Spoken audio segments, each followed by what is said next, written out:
Let's say we wanted to learn about formatting and making this look slightly nicer. You can select any of those cells, and then notice you have these styles. It's very similar to the styles and formatting styles in Microsoft Word. We can either click on the drop down and pick any of those designs, and notice it's giving us what's called a live preview. So you can do this for all the cells in here.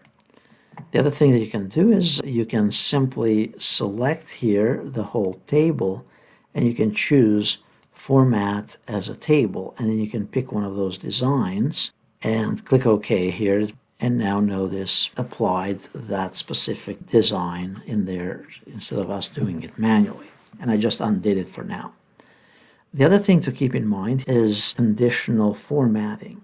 Conditional formatting is a tool that you can utilize to easily spot trends and patterns in your data using bars, colors, icons to visually highlight important ones. So in this case, we just want to pinpoint which ones were the highest expenses in our data set here. So we go here under conditional formatting, and you have all of these different rules. So you can choose to show anything greater than a specific value, anything less than, anything that equals, or duplicate values to highlight them and things of that nature.